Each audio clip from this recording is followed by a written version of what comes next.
What is chivalry?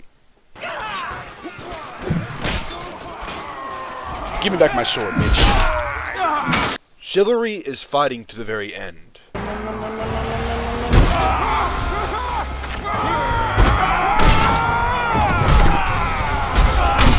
Got him! With whatever tools are available to you. I've got a chair, I've got a chair, I've got a chair for you. I think that you should know that I think that you should go.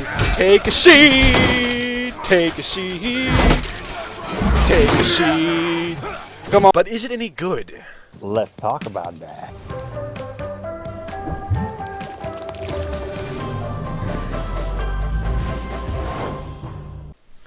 Chivalry 2, or Chivalry 2, I'm probably going to say Chivalry even though it's an incorrect term, is a game about killing. Senseless and violent killing.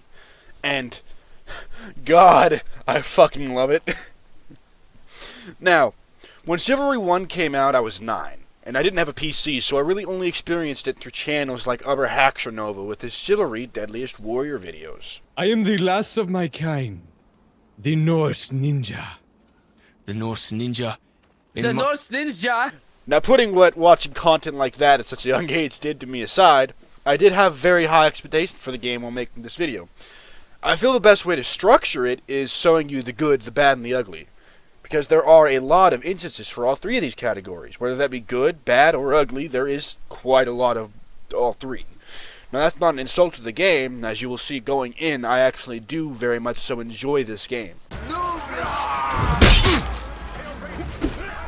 How do you like it, huh?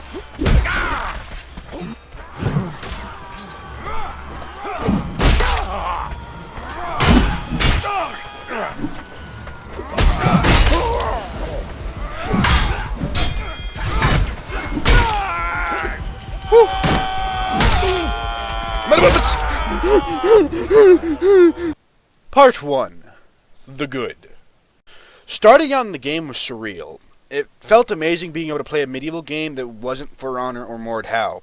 I think everyone here knows how much of a nut I am for medieval warfare, and this game has no shortage of it. The scale of fights is astounding, with up to 64 player battles on 9 different maps. My favorite map so far is the raid on Aberfell because, well... Having said that, all the maps are great. None are too linear or overcomplicated. I found myself barreling through gorgeous complex cities with new things around every corner, new weapons laying about to utilize to their full capacity, and even funny game mechanics that the devs put in just to give the players a nice laugh, while still being able to find the main objective. Never once being like, where am I? What's happening? Am I lost? It's astounding how they were able to make these maps so complex, yet so simple at the very start. Oh!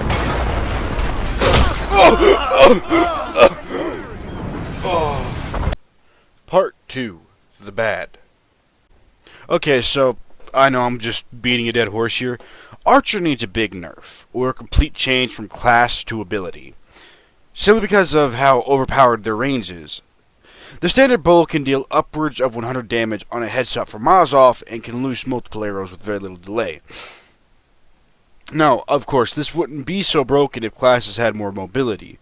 As some of you know, I play TF2, a game with a very controversial sniper class, who would be very unbalanced if it weren't for, well, mobility.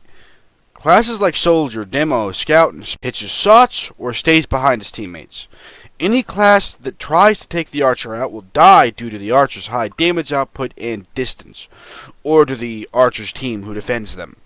Simply killing an Archer on a map can be one of the most painful things, and the class is far too easy to play to warrant making them so powerful against heavily armored knights.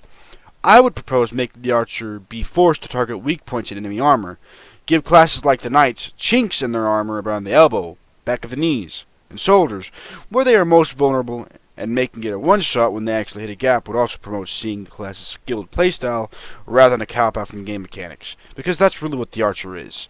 It's basically saying, I don't really like blocking or fighting hand-to-hand, I'm going to stand 40 notches back and loose arrows randomly.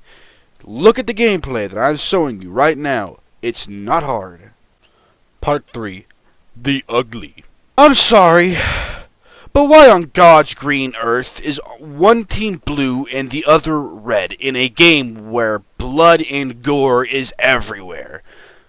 This obviously doesn't work. I mean, the amount of times I attack a teammate or die to an enemy every time I play is ridiculous. Next season, please just say the Masons changed their colors in protest of the old king or something. That way some of us less focused individuals can understand what's going on when we see some blood-spattered guy who's actually blue, but you can't tell because he's covered in blood from head to toe.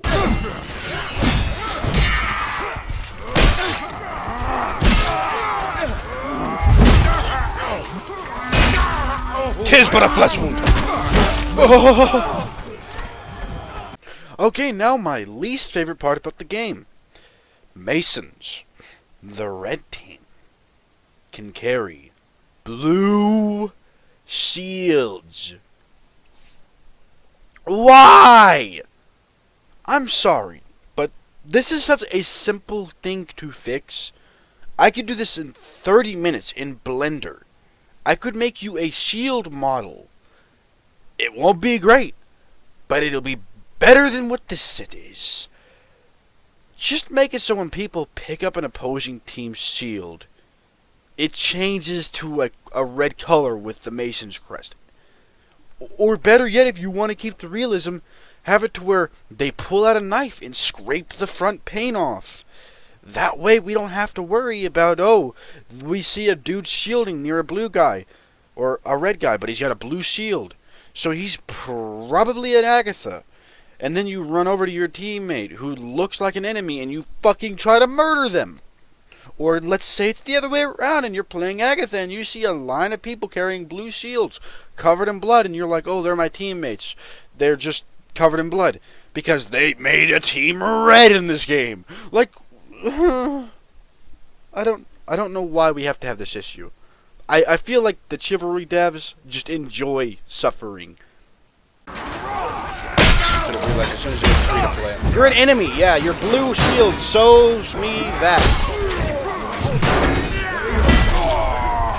Oh, and fun fact, oil jars don't work when they hit an enemy. They just get stuck in midair for the rest of the match. I only found this out because I was being chased by a group of people and tried throwing my oil jar at a shield to try and put some distance between me and them, and it just didn't work. I saw it hovering there in the kill cam. Kill cam as in, I had my head and legs and arms removed from my body because of this shit. Back to the bridge. I'm coming, bitch. You're not gonna be able to kill me in time for me to get over here.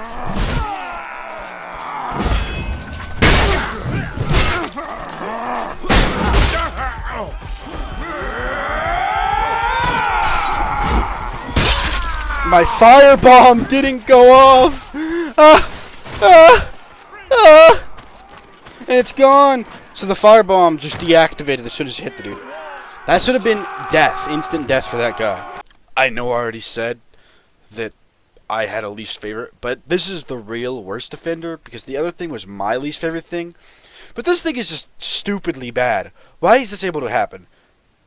At random points, you can spawn halfway stuck in the ground, completely unable to move. I don't know if it's a certain map. I've had it happen twice in 20 hours of playing. This game is a year old.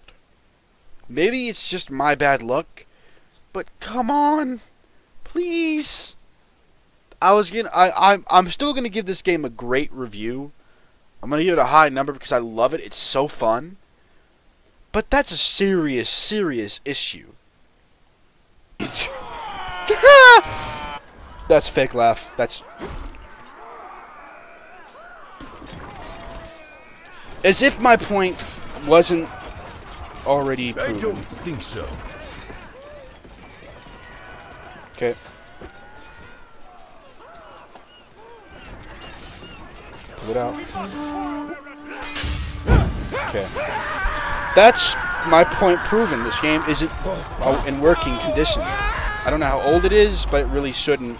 Like, this is not something that should happen. I'm sorry, guys. If you like this game, it's fine. I'm not criticizing you for your preference, but what I am saying is that it's not a good game. Alright, so that's all I really had to say for the game. I mean, it's a pretty buggy and strange experience, but it's really freaking fun. I mean, I love it to death. I'm still going to play it. I'm not saying that the game is awful and you shouldn't play it. I'm saying that it's definitely worth it. But what I'm saying is that don't treat it like it's actually a full release. Treat it like it's an alpha. Because let's be real here. That's what games are nowadays. Don't expect something to be finished right as it comes out. It's a horrible thing to say, but that's how games are nowadays.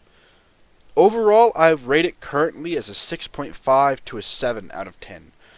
Once the issues like team colors being problematic and blue shields being the only really used ones are fixed, I'd change that to a solid 8 or maybe 9.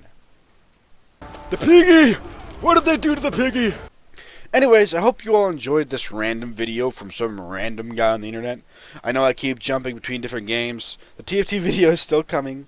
I'm working on it constantly, you know. I haven't been able to collate together clips of these last couple of days because I've been really just hammering out on this and editing like crazy, wanting to get it done. It's one of those things. I haven't played a video game in the last 36 hours, which is weird because I usually play at least an hour a day. So, yeah. Anyways, I had this video planned for a while. I wanted to get it made, but I'm still working on the TF2 video for everyone who's here because of that. I hope you all enjoyed. If you did, please like, subscribe, comment, and share. It helps me grow. It doesn't cost you a thing. You don't have to smack that bell, bro. Desecrate that bell. Send it to the Shadow Realm. I don't care. Freaking throw it out the window and forget about it. We don't need to have the bell rung here. I just want a sub. Help me. Help you. Help me, okay? All I want is you to smack that subscribe button. Turn the bell notification off. We don't care about that. Anyways, this is the Lothric Dictator signing off. If you enjoyed the video, remember, like it. That's all it costs. It's free.